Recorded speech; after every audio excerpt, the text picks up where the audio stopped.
I thought it was normal to constantly be switched on. Like, I would overanalyze everything that happened during the day. I would fantasize about every single thing that could go wrong so that I was prepared for the worst case scenario. You are not your mind. You are not your thoughts. I told you this one was going to get weird.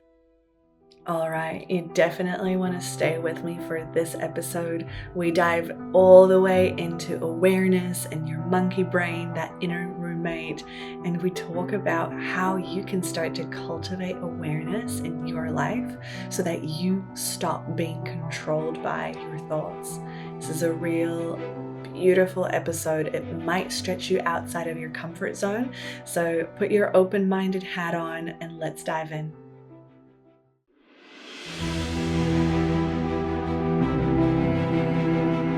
Welcome to Resonance, a podcast for ambitious, heart-led humans craving more balance, depth, and aliveness in their lives. I'm your host, Vic, health coach, yoga teacher, facilitator, and fellow high achiever, learning to live in tune with my nervous system, not against it. And this space is here to remind you that you can have it all. The career, the success, the fulfillment, all aligned with your truth. Through honest conversations, expert insights, and practical tools, we'll explore how to work with your body, mind, emotions, and spirit, not against them. And the best part, you don't have to stay stuck in survival mode to get there. Because true well-being is not about being perfect. It's about being in resonance. Let's dive in. Welcome. Today, we are going to explore something that's really near and dear to my heart. And I felt it was quite important to bring this in quite early on into resonance so that you can have a understanding of what I'm referring to when I kind of throw around words like awakening or waking up or awareness. And that's effectively what it comes down to, is the word awareness. If you've worked with me before, you will likely often hear me say, like, yes, awareness is the first step. Because as soon as we have awareness, there is a choice. And from that choice, we then move consciously through our life, rather than just letting our monkey brain unconsciously run the show for us. All right. So, what am I referring to exactly? Well, what are you thinking about right now? Like, you're listening to this podcast. Cool. I highly doubt that your attention is solely on my voice. Perhaps you even dozed off for a moment and were like, okay, I've got to make sure I fold the laundry, and then we got to get this on the grocery. Yep, I'm going to put that on the grocery list. And then, damn it, I forgot to reply to that email, and we've got the tradie coming in tomorrow. I need to make sure I tell my partner that the tradie's coming tomorrow. Okay, tradie's coming tomorrow. Does that sound familiar? Ha. Because that's like a snippet of what goes on in my brain too, and in every other person's brain. I mean, I don't know, I can only speak from my lived experience, but based on what I have heard, especially if you are a high achiever, you're in the right place. There's nothing wrong with you. This is completely normal. And today I'm going to challenge your thinking a little bit. So today's episode may be a little bit left field. Like, it may stretch you outside of your comfort zone. You may feel a little bit uncomfortable with some of the concepts and the topics that I dive into. And so, as always, the invitation here is simply to take what resonates and leave what doesn't, right? This is the whole ethos behind resonance. It's just exploring what's there, taking what resonates, leaving what doesn't. Okay, so what if I told you that you are not your mind, you are not your thoughts? Like, Well, of course, I'm not my mind and my thoughts. I am Vic, and I am a health coach, and I do this and I do that, and I'm from this country. No, no, no. Like, rewind. You're also not just your name. You're also not just where you're from or what you do. You are also not just your physical body. I told you this one was going to get weird. Okay, so what am I saying? I'm saying that we live up here in the mind. We, like, even now, I mean, if you're driving, don't do this, but if you can and it's safe, I would just love to invite you to gently close down through the eyes and just notice where you perceive yourself from.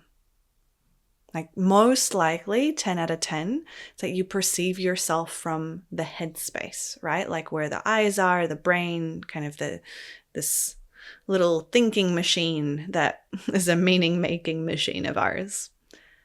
And then what if I asked you to bring your awareness all the way down to the tips of your toes?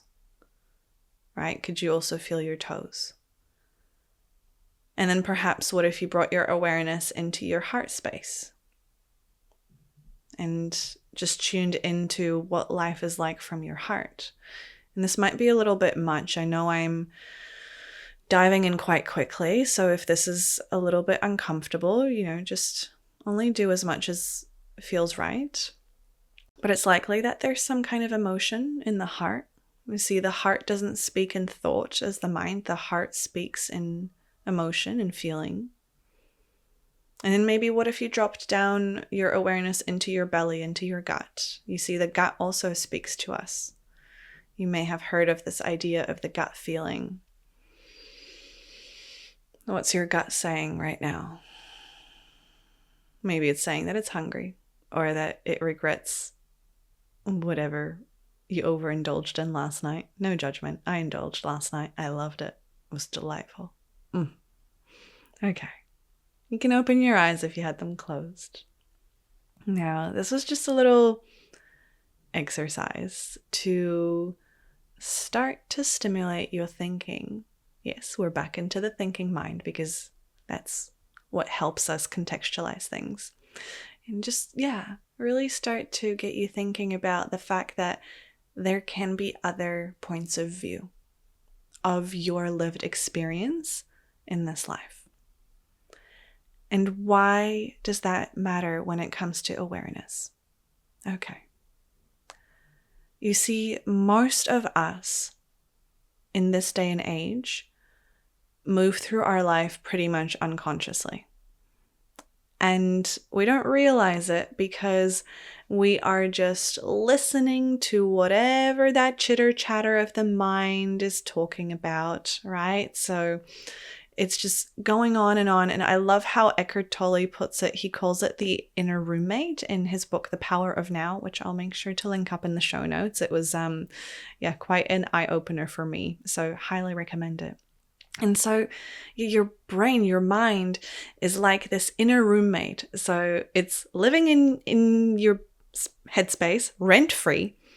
And most of the time, we're not paying attention to what it's saying, and it just never stops. And it just goes on and on and on and on and on and on and on and on and on and on and on, right? I'm sure many of you have had this experience. And where the difference is between consciously and unconsciously living is knowing the difference between you and the chitter-chatter of the mind. You are not your thoughts. You are not whatever that inner roommate is saying.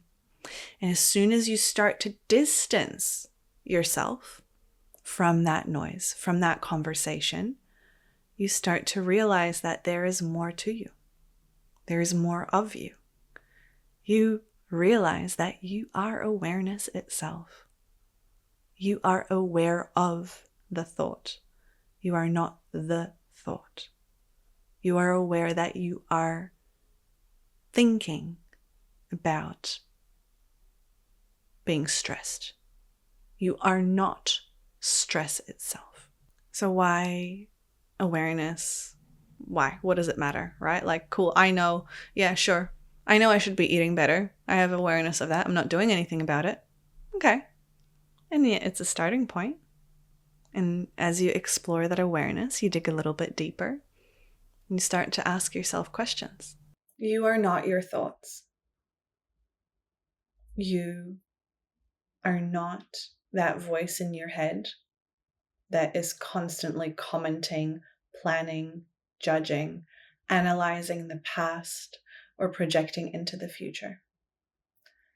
And unfortunately, most of us get stuck in that way of being, in that way of thinking. Most of us identify with the mind, and I have been there.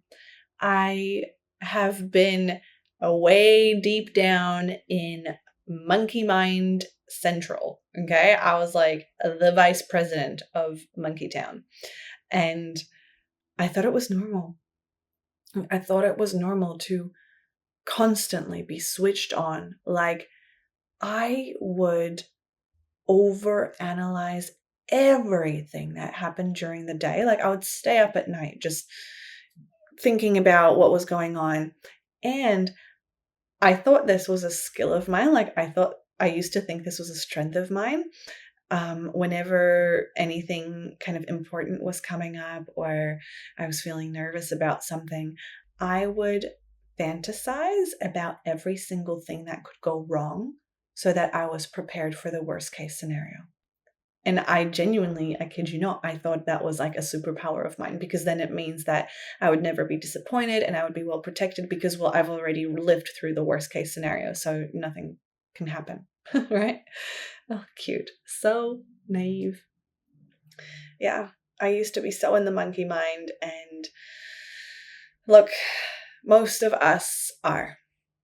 And I love using the little metaphor of back when I just first got into yoga. This is so sad because I loved yoga as a kid, as an adolescent, and I really always felt drawn to the practice, and I just wouldn't give myself permission to do it because it felt too indulgent. Like, look, I know right now I may seem like I have come a long way, which I have, but only a few years ago, like self-care was non-existent in my vocabulary. I was the meanest person to myself that you can imagine. The things I used to say, like, well, not I, but the thing my mind used to say to me were just, oh my gosh, it's like class A abuse, you know? And it's just so sad to notice that most of us are living in this way, and we live in the illusion of being controlled by our thoughts. And this is the perfect example here. So I'm going to bring it back to that yoga class, right? Like a few years ago when I kind of started to get back into yoga or like go to any workout classes, whatever, I used to be really self-conscious, and I would think that like, oh my God, everyone's looking at me. People are thinking, I was like, oh shit, I messed this up. Oh no, I'm offbeat. I'm out of tempo. I did this wrong. My goodness. Oh no, I'm not keeping up. Now the teacher thinks I'm a loser. And now this person's probably thinking that I'm like incompetent. And oh no, I bet you that my outfit looks like crap. And they think that blah, blah, blah, blah, blah, blah, blah, blah, blah, blah, blah, blah, right? All in here in the mind. And I can guarantee you that at least 8 out of 10 people in that room are having some kind of similar experience. And so if we are all stuck in our monkey mind, projecting onto others what we think they're thinking about us, like none of us are actually present to experience and witness what's happening in the moment, outside of the stories that we tell ourselves. And this is why I always come back to the fact that awareness is key. Because as soon as you are aware of the difference between the chitter chatter of the mind, which I'm just going to kind of be upfront with you and say that that's not going away. You can be the most Zen Buddhist meditation master in the history of the world. You are still going to witness the monkey mind. And I love, love, love how Emily Fletcher from Ziva Meditation puts it. So this is her metaphor. I do want to give her credit. She says that our brain, our mind is designed for thinking just as much as our heart is designed for beating. And so if we cannot force our heart to stop beating, how do we think that we can make the mind to stop thinking? Like, it just doesn't happen. And whatever your yoga teacher or your mindfulness teacher or whoever may tell you about letting go of your thoughts and stilling the mind and all this stuff, please just know that what they're asking of you is something that even like the most intense monks still consciously need to choose in their practice. Okay. And we're not monks. Like, we're day-to-day high achievers, boss lady, boss person, whatever. Like, we obviously want to be successful and have a great career and thrive in life and be well and be in resonance and be healthy, right? So how are we going to still the mind? Like, pretty unlikely. So what I want you to focus on is stopping to identify with the mind, and instead just start to notice what's going on in there. Because as soon as you detach yourself from all those thoughts, from that chitter chatter, and you just start to observe and witness, it's a whole different game. Everything changes. And awareness is the first step. The journey may be a few months, maybe a few years, maybe a lifetime. We don't know that. It really depends on the individual, the situation at hand, etc. But what we do know is that it cannot change. There is no transformation possible without awareness first. And so, like, you may be wondering, how do I cultivate awareness? I get it. Like, I get that I'm not the thoughts and the mind, but like, how do I hello? Is there like a number? Awareness 0800.com? No. Look, there are many different ways, and I'll just share kind of a few that come off the top of my head, just as ideas to start to brainstorm what may be possible for you. But the very, very first one, like the one that's been most successful in my personal experience, is asking yourself questions. And Tony Robbins says that the quality of your life is determined by the quality of the questions that you ask yourself. So if there is something in your life where you feel like you need something to change, whether it's your stress, your nutrition, your work-life balance, or anything else, like, as soon as you've identified the thing, start getting curious. Okay, what about this thing is out of resonance for me right now? What about this makes me unhappy? What would I like it to look like instead? How am I contributing to this thing or this situation in my life? What am I doing right now? Who am I being? Right? These are just a few examples, and you can probably even just hear that from these questions, like, whoa, whoa, whoa, whoa, whoa. And it might be a little bit much. So I do just want to highlight the fact that we just take it one little step at a time. Just titrate with tiny little doable steps, okay? Just whatever feels achievable. And you could just do this, in your mind. You could journal about it. You could write record a voice memo or a video to yourself about it as well. There are lots of different ways. Just play with it. And a few other things that have been really helpful for me. One is mindfulness.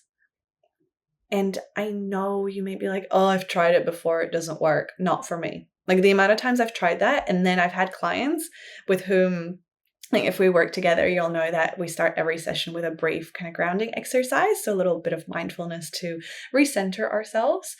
And every single person just like comes out a whole different human from sometimes even just 30 to 60 seconds of mindfulness. And this is what I'm saying is, go small, like little doable steps. I personally started my mindfulness journey with like, I think it was a minute a day. That's all I could do because my monkey brain just couldn't cope with anymore. I couldn't be that still for that long. Now I do 15 minutes twice a day, plus a few other practices. And again, that's kind of enough content for another episode. But I just wanted to kind of highlight, like, meet yourself where you are. But questions, reflection, journaling, mindfulness, any kind of practice that helps you come into your body as well. So maybe going for a run or yoga or, something, getting your body moving, going for a walk outside in nature, just something that helps you get out of your head can also help you cultivate awareness and like tuning into how you're feeling in the moment and what sensations you're experiencing, and maybe playing with that idea of, okay, well, what would it be like if I, for these next 30 seconds, lived from the heart? And something that I love cueing in my body scans is, if your heart had a voice, what would it say?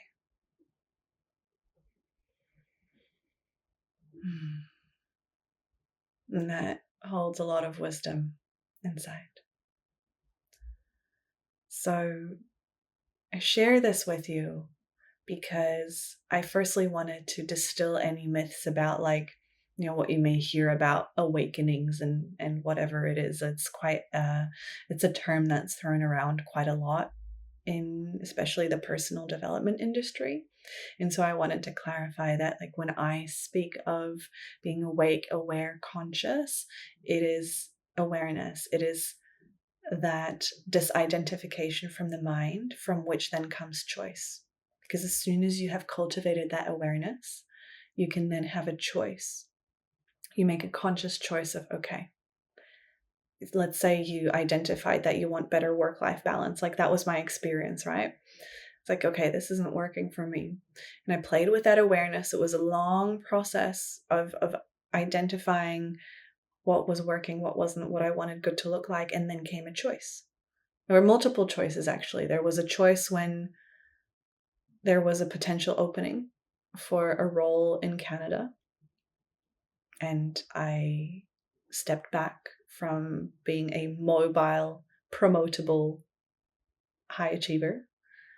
There was another choice when someone in the corporate business that I work for left, and that person's role was my obvious next step on my career map.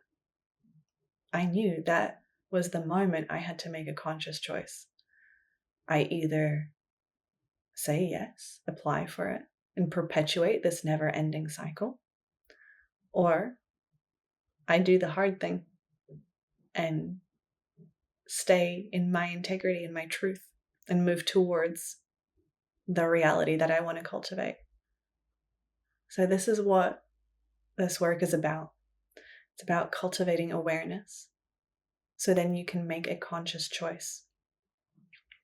And sometimes that conscious choice may be in opposition to what you want, but it is conscious, so you know the consequences thereof. Yeah. And that's how you live a life of awareness, of consciousness, of being this incredible awake human that you are. Because honestly, if you are listening to this, you are already aware. Like, the awareness is there. This work tends to repel people who are not aware because it's a little bit too confronting for the monkey mind to hold on its own. So this feels complete for today. I would just love to invite you to choose any practice that you feel like could help you cultivate a little bit more awareness of yourself. And if you think, like, actually, I'm already super aware, I have everything, up my sleeve, I'm smashing it out of the ballpark, great. In that case, contemplate on the question, what in your life are you tolerating right now? Just tolerating. What are you tolerating? goodness, it's already stirring up a lot of stuff for me. So I might reflect and journal on that one in my own time. In the meantime, thank you so much for sticking around. I hope you have a beautiful day, and I look forward to seeing you in the next episode. Bye for now. If the word mindfulness has ever felt vague, overwhelming, or just a little out of reach, I created something just for you. Live in Presence. 8 days of mindfulness is my free online course that gently walks you through everything I wish I had known when I first heard the word mindfulness. It is a soft, spacious introduction to presence. There's no jargon, no overwhelm, and no pressure to do it right, quote unquote. So over 8 days, you'll receive short, grounded lessons and simple practices that you can weave into your real life, even if you are busy, tired, or feeling totally out of sync. And the link is in the show notes below or through the link in my bios at Live in Health. Because presence isn't something you have to earn. It's something you get to return to.